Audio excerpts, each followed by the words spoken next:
Bonjour à tous et bienvenue dans notre émission Sagesse bouddhiste.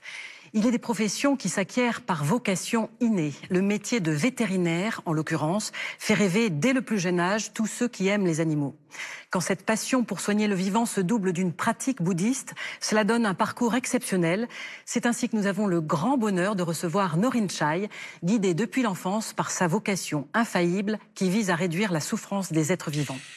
Vétérinaire spécialisé de la faune sauvage, notre invité soigne depuis près de 30 ans dans le monde entier les animaux de tout type, des reptiles aux amphibiens en passant par les éléphants, les oiseaux ou encore les félins.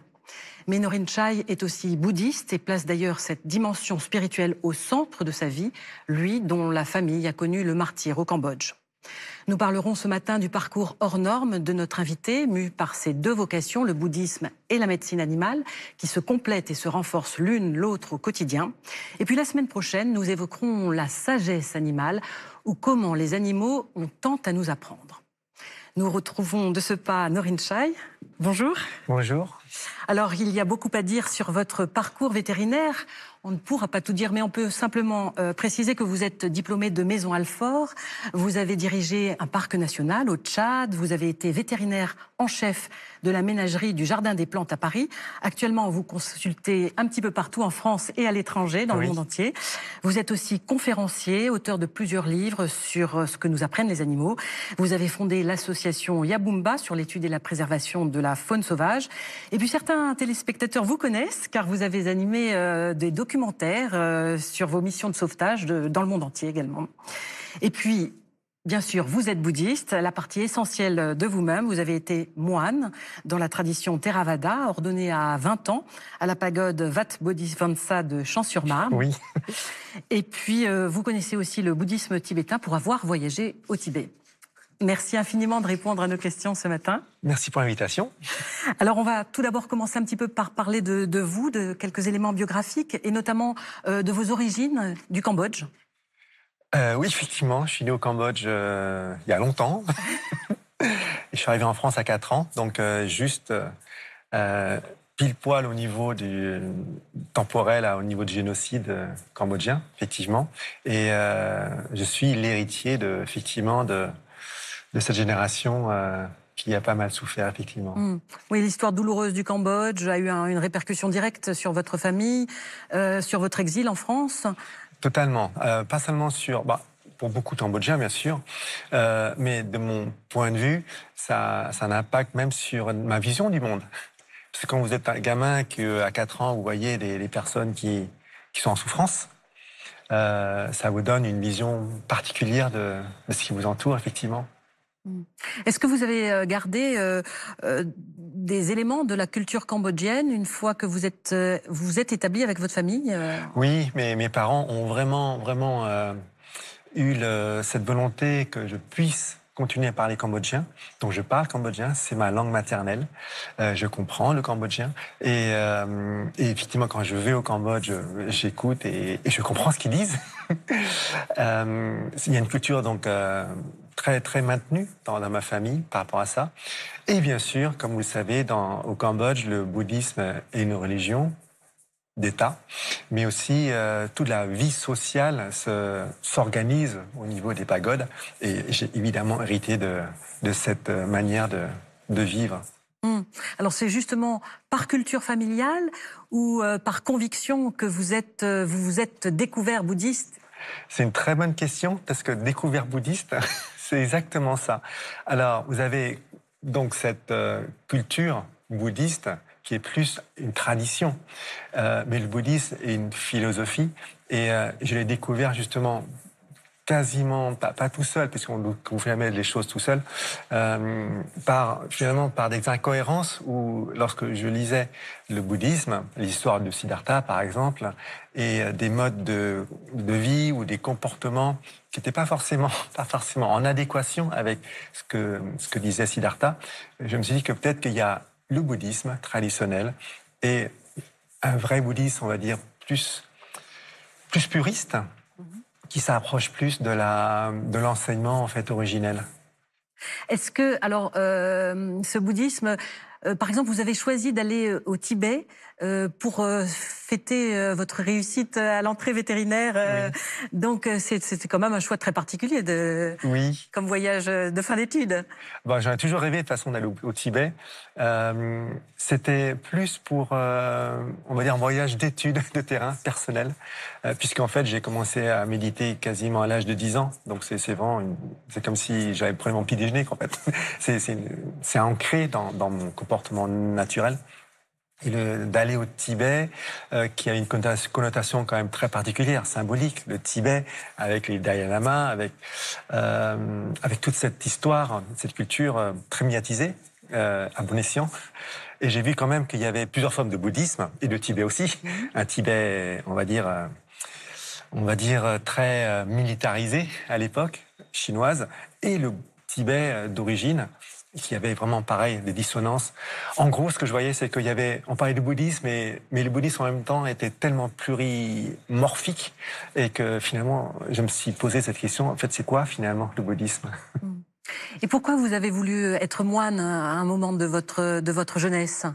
Alors, il y a plusieurs raisons. La première, fondamentale, c'est que dans la culture cambodgienne, lorsqu'un enfant s'ordonne moine bouddhiste, c'est la forme la plus haute de gratitude qu'un enfant peut justement offrir à ses parents.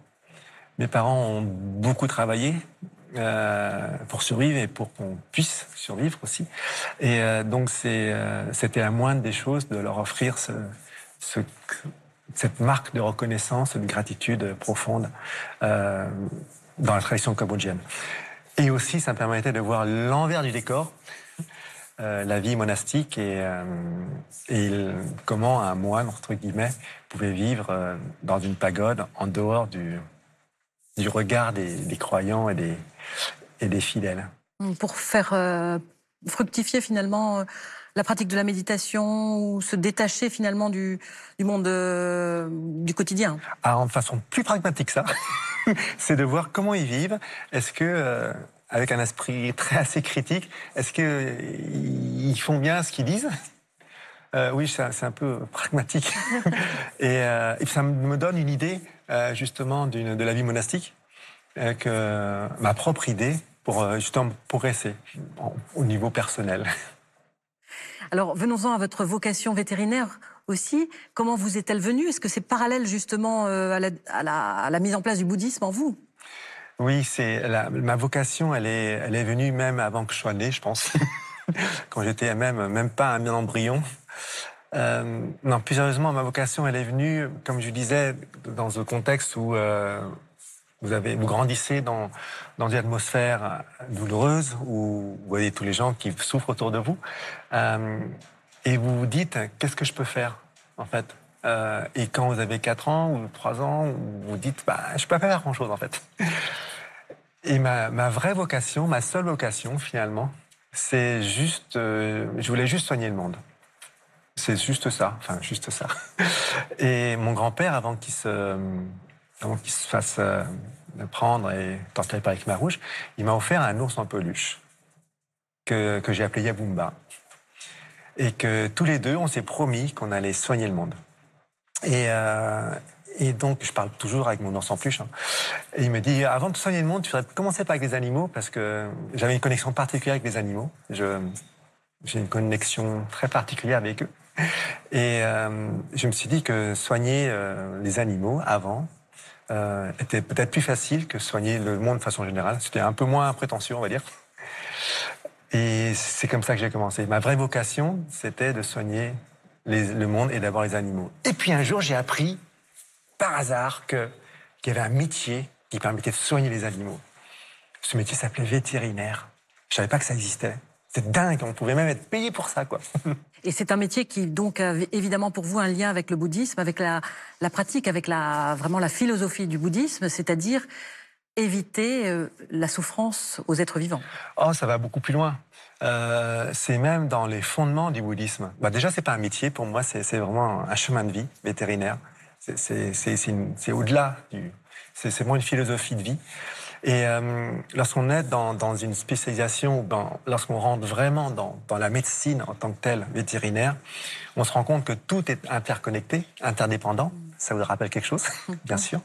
Et que lorsqu'on soigne un animal, En fait, ce qu'on soigne, c'est pas l'animal en lui-même, mais toutes les interconnexions qui fait de lui ce qu'il est.